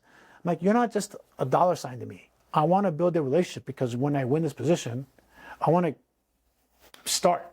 Get right into business. That's it. And I want all the people, all the stakeholders in the county to know, hey, he's here to work. I'm not just going to be sitting there with a title like a king. No. I want to get my hands dirty, roll up my sleeves, and let's do the work. Yeah. So that in 4 years, you can all say, oh, this is our guy. Not because he's the incumbent, because he does the work. And when we needed something, we called him. And he helped. And when the community asked him to fix this or do that, he helped. That's what I want. I don't want to just have a title and then you're like, oh, Manny, you're the incumbent. Here's a check from me. What does that do? Might as well just keep owning my companies and keep making money and have fun and be in Greece in July and August instead of be running around here trying to beg people to vote for me and spending money instead of making money. Yeah, I like that you're determined to help, and especially right now in these times, like this is not good. Like Vegas is not doing well. No. And so we're okay, but we're not doing as much or as well as we should be doing. We're in decline. Yes, but we're still better than other cities and states. Thank God, but that doesn't mean we need to just kind of let it. Of course not. Fall off the race. Keep growing. Yeah, so I think right now would be the best time to have some momentum and just push back on all the issues and start getting back on track and fix a lot of the things. And like you mentioned, homelessness, maybe look into human trafficking, try to get more transparency on the budget and all these other things. What do you want your daughter to say about you when she'll be 40? I want her to be proud of me, obviously. And unlike other parents that just want to give the money and they want to be like, oh, my daddy did. I want her to be proud that I accomplished something. And for me, this is a legacy for me. If I can win this position, or when I win this position and I can create positive change, she can be like, oh, my dad did this. Because she's going to get all that money anyway. I'm not worried about that. But I want her to have the motivation and the respect that my parents gave me. Because when I was born, my father worked very hard and my father did very well for himself. And my mom was a homemaker. She raised us. So today's society, things have changed. I don't want my daughter just to be fixated on material things, and I don't want her to be fixated on just, oh, I got the coolest phone, or I got the coolest this. No, I want her to be like, my dad was this great guy. Look at all the cool things that he did. And I want to, whatever she wants to do in her life, I want her to aspire to be great at it and be grounded, but at the same time have the motivation to want to do more. Regardless of what she has and what we give her, I don't want her to just be stagnant. I want her to be like, wow, my mom, my dad did this. I mean, my wife's amazing. She's a professional dance instructor. She's been teaching dance since she was 15. She owns studios in Colombia. She's such an incredible woman. Aside from an amazing mom and an amazing wife, her career and what she's accomplished is so fantastic. And I've overcome a lot of challenges in life that we want to give her a foundation to be very proud and want to do more. And that's the goal. And this is, I think, a very important part of that goal, where she can be like, wow, he gave back and he spent X amount of years serving the public when he didn't have to. And it was positive. He created positive change. He just didn't have a title and went out saying, hey, he's the county commissioner. No, we want to create positive impact. So that's what I'd love for her, God willing, to say one day in the future. Oh, that would be amazing.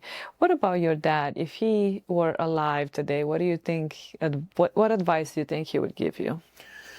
Oh, I don't know. I mean, I hope he'd be proud. But I don't know. My dad was a self-made business owner. Like, he worked himself to the bones. I don't think he'd be very happy with me laying off, making money, and growing my wealth to be a public servant. So, he was an old school Greek mentality. So he'd be like, what the hell are you doing? Go to work. Hide money in the mattress. That's just the Greek mentality. It wasn't go serve people and create. No, that's not how we were brought up. It was go work. For yourself. Yep. Gather all the go wealth. Get real estate. If you don't have real estate, you don't have anything in America. Okay? It's kind of true, though. Real estate is I mean, it's true, but it also killed me in 08 because I had a lot of real estate. And then because I had all that real estate, I lost it all. So if I had that money in the bank, I would have been just fine. So I just think, I hope he'd be proud of what I've become of myself and how I've constantly grown and evolved as a human being and as a man. But I really don't think he'd like my going into politics. I mean, my mom still doesn't understand. She goes, why are you doing this? Oh, so your mom is anti too? She's not anti. She loves her son. She wants her son to be happy and successful. But she says, why? She looks at the news every day. She goes, why? It's just so ugly and so polarizing. Corrupt, yeah. She's like, why do you want to do that? And I'm like, Mom, I want to create change. She goes, donate time, give money, do more charity. I go, I do all that. But this is an opportunity to help on a greater scale. So now that we're like 7 months into it, after I won the primary, she had no idea what the primary was, and I explained it to her. And can you explain it to our audience? Yeah, the primary is basically where each party picks their candidate. So the Republican Party, Independent, and the Democratic Party, they have an election where as many people want to run, and the winner represents that party. So now I am the Republican nominee, and my opponent, he had a primary. There was a gentleman running against him. He beat that gentleman, so now he's the Democratic nominee. So now the general election is where the one Republican, the one Democrat, and the one Independent or Libertarian face off. So in layman's term, like when Biden had to go up against Kamala and all those people, that was a primary. Then Trump had to go up against all the Republicans. So you narrow the field down to one of each party. So when I won the primary, I called her the next day because it was late in New York. She was so happy. I'm so proud of you. And she goes, so now what? I'm like, we start all over again. Now we got the general election in November. And she was like, are you sure? Are you sure? You want to do this again? You just spent all this time and money and energy. I go, Mom, that's why I did that, because I want to win and get the seat and do the work. I didn't want to just win. So yeah, I mean, my family is supporting of me, but my aunts and my uncles, they just don't get it. They're like, why? And all of them, they're like, why? Because they all have that mentality. I mean, I have uncles that are in their 80s. They still work. They're all very wealthy. They still want to work. And I'm sitting there like, you're rich. Why are you working? What else am I going to do? Like, enjoy your life, spend your money. You know, like, you've got grandkids, hang out with your grandkids. No, they want to work. So it's just a different mentality. It's a different era. So, but yeah, I mean, they support me and they love me, but they don't understand why I want to do this. Yeah. Well, as long as we do, the locals.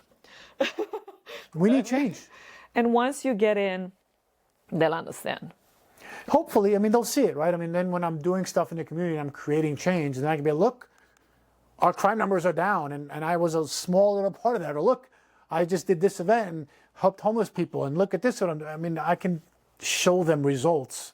They'll get it. Now it's just a dream. Yeah. And an idea. For sure, yeah. So, what would you tell the audience right now? For example, you have Vegas watching you. What do you want them to get out of this interview? I want them to pay attention. I think no matter what side you're on, get out and vote. It's a staggering number. This is an off cycle, which means it's not a presidential election, right? So in between the 4 years we vote for presidents, we have this off cycle. 30 to 40% less turnout than the presidential election.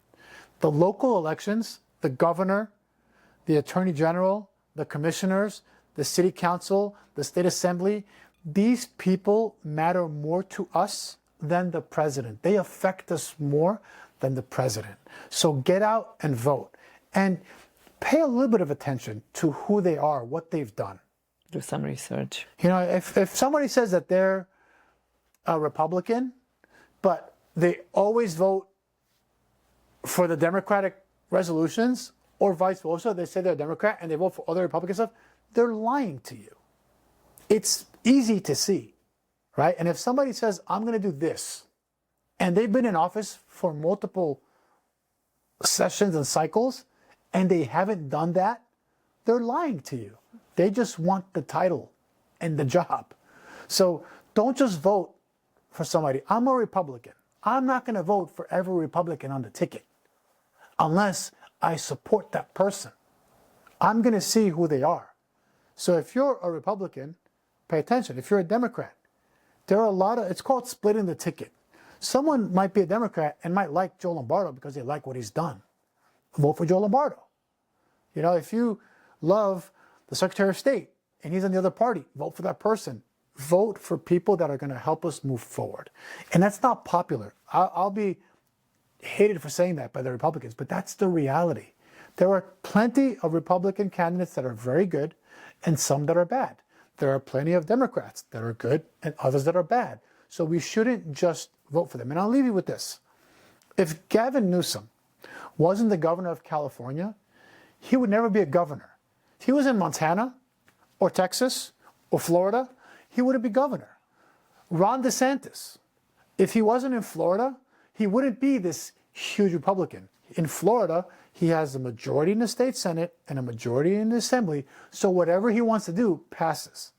Governor Lombardo has a minority in the state Assembly and the state Senate. What does that mean? He's a Republican governor. The state Senate and the state Assembly that create the laws for Nevada are primarily the majority Democrats. So he cannot get stuff passed. He vetoed hundreds of bills last cycle. So where am I going with all this? You have to pay attention to local politics, because otherwise you're just blindly letting people control your life. Our gas prices in Nevada are high because of the gas tax that we have. We have one of the highest gas taxes in the nation. The county commission handles that. The pothead? He's part of the problem. So why is Nevada pay attention. People don't even know that. What we pay at the gas pump, a lot of it is gas tax. Why not? Why not suspend it? Right. So we need to be attentive and pay attention. I'm not asking people to support me because I'm a Republican. I'm asking people to support me because the current person has done a bad job, and over the last 8 years that he's had that job, we've gotten worse. Crime is worse. Homelessness is worse. Our budget, we didn't even make our budget last year. We had to take a $50 million loan to balance it. What does that say? It's doubled, but we still don't have enough money. So pay attention. I want to earn your vote. And if you don't live in my district, you can donate on my website. You can tell people that live in my district to vote or donate. And you can spread the word. Hey, I heard this guy speak and I like what he has to say. I support him. That's all I'm asking for. What's the website? That's what I was going to ask. It's my name. It's mannykess.com. Okay. So they can go on our easy. website. They can learn about my policies, where I stand, my background, who I am. And again, they can make calls for us if they want to. They can volunteer and help us if they want. They can donate, whether it's $20 or $10,000. It all adds up. And that just helps me send out text messages, mailers, do more marketing. We have to spread the word because that's the only way that we can create change. So that's what I hope everyone takes from this. I'm just I'm a regular person who's had many experiences in life, is very blessed, and he wants to give back. And this is the best vehicle for me to give back and help the community. And luckily, you're also young enough to have the drive, the energy, and the incumbent is 77, career politician. It's wild. And I don't talk about age as a bad thing. With age comes wisdom, but I think it's time for newer ideas. Somebody who has a passion to change, wants to fight for it, not somebody who's just comfortable. Yeah, and look at the presidents before, back in the day. They were all young. Some. Most of them. Well, Reagan wasn't. Obviously, Trump and Biden like weren't. Real back. Yeah, of course. Yes. So we're In just history, kind of, like, let's get some new blood and just. I'm excited for the next election. Like I said, whether it's Marco or JD, I don't know who the Dems are going to have, but if it's Gavin, he's young, Kamala's young. I mean, support him or not, but I want to go back to having people that have common sense and want to unite the country, not people that want to get the country more divided and try to shove things down our throat. Yeah, I think Like the Chuck Schumers of the world and the Mitch McConnells, they got to go. They have to go. Gavin Newsom's got to go too, to be honest. He already ruined California. He's destroyed a beautiful state. He has. California is a beautiful state, and he's destroyed it. He destroyed it. It's the most beautiful state, and he's destroyed it. Yeah. So no, we don't want that. Very true. But Marco, I love Marco because he helped me with my mother's green card. Oh, okay. Awesome. Yeah. He emailed me, took the time. Amazing guy. Well, you can see as Secretary of State, I mean, the man is active. He's out there. He's doing the work. There. And I saw some of the hearings. He's there answering questions. He's not pleading the fifth and running around. He's answering questions. Yeah. We might not all love his answers, but you know what? Yes. I admire the man for standing under fire and answering. Yeah. So he's literally put his number in there. Said, if you need anything, this is my info. I'm like, I respect that. How awesome. amazing is that? That's awesome. Yeah. So public servant. Yeah. That means I don't care how big your title is. You're still get my vote. You're still a servant. Yeah, you're still a public servant. Even the president, he's a public servant. Yeah. People forget that, but the president makes $400,000 a year. I mean, he's a public servant. Yeah. Peanuts. Oh, well, that's wild. Especially for what they make on their book deals after. But yes. Yeah. True. And their presidential libraries or whatever what would be your salary if you were to, once you get this commission thing? I believe the county commissioner's salary is about $100,000. That's it? Yeah. Oh gosh. But it's it's not about the money. Yeah. Obviously. For me, it's not. 'Cause I'm very blessed, and I own several companies, and I do well for myself. But it's not about the money. If I wanted the money, I'd go be a congressperson that make like $280,000 and get to fly around the country for free and do. No, it's not about that. It's about creating change. True. If you're running for office for the check, you've lost the plot. Yeah. But unfortunately, there's a lot of people that do that. Yeah. They do. That's crazy. Yeah, it is. You're right. That's what about where can people, so social media wise, where are you? Where can they find you? My name, I mean, most of the, yeah, I mean, it's Manny from Nevada, but Manny Kess. I'm on Instagram. I have a Twitter, or whatever, X these days, but I'm not really big on that. I'm mostly at Instagram, my Facebook at Manny from Nevada. So, Manny from Nevada. but my website has all the information. MannyKess.com has got everything on there. You can find me. My cell phone number's on there. My email's on there. People can ask me questions. They can. I get a lot of people that email me. Oh, I live here. This is an issue. Can you help? I'm like, yeah, I'd love to. So, I mean, I'm trying to help, and I don't even have the job. Yeah, dang, it's crazy. I mean, but that's the whole point. Why not? If you have the ability to, why not? Yeah. When is this deadline for the money? Well, the election is November 3rd. Okay, so people can donate whenever they want between now and November 3rd. It just helps. Ideally, it would be before that, because otherwise, obviously. Well, ideally, it's now because I do events. I did an event at this restaurant bar yesterday for the Mexico-Korea soccer game. We had about 150 people show up. So I'm always doing events, coffee events, and I normally pay for that stuff. I do tacos in the park just to get families, people at the park, have a conversation. We're not going to do anything for the next month because of the heat, but end of July, we start again. I'm going to do some town halls. People can come, ask questions. So all that takes money, And then a table at the Greek Fest, you should. Of course. Well, I work it, but I might do something, a little bit of both, where I have a table, but I like to volunteer. So I might do both of those things. But I go to a lot of forums. I speak to stuff. I'm trying to do debates, but my opponent does not want to debate me. But to do mailers, I'm going to start doing social media ads just to get the name out there. So all that takes money, I mean, I love what Spencer Pratt was doing with the AI videos because those kind of went viral but that's very expensive. I mean, it costs a lot of money to get those videos made. So I'd love to do some stuff like that to build awareness because at the end of the day, your name ID is what matters. If people don't know you exist, how are they going to vote for you? Yeah, and I believe the money has to be basically, you can't use your personal money. Of course I can. Oh, you can? And I have. Yeah, of course. Okay. Oh, yeah. Okay, then But maybe. I mean, the goal is not for me to put up $1 million, Right, yeah. To what end? I put in some seed money. Yeah, of course, because then, Right.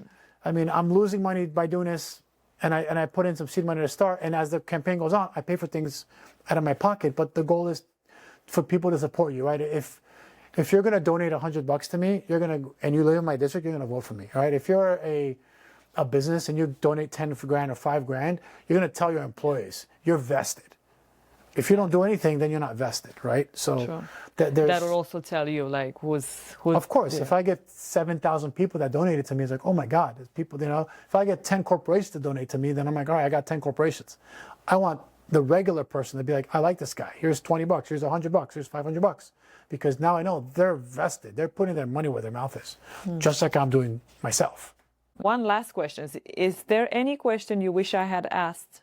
No, But haven't? this has been great. Did we cover everything? You guys tell me. I think it's great. Listen, I don't like to load stuff, and I like to just have conversations. Yeah. And now to wrap it up, yes, we're going to grab a little envelope. Okay. And if you don't mind writing down a question for our next guest or couple, the guests plural. I think Sure. we're going to have a couple actually. So you say you want my name on it? No, just inside, just write the message, right? Actually, your name as well. So the next guests are going to read Manny's question, and they're going to answer on camera. This is what we're starting today. Actually, today is Juneteenth. We didn't even discuss that. Dang. I forgot to ask you what that means for you. And yeah, Juneteenth. One sentence. What does it mean to me? Or what is it? I mean, Juneteenth is a celebration, and we live in a country and we're very blessed to have the ability to celebrate many different milestones in our history. And I think as long as everyone keeps a positive mentality, it's a blessing. Amen. All right. Thank you so much, Manny. You're an amazing guest. I'm telling you. Thank you. Thank you.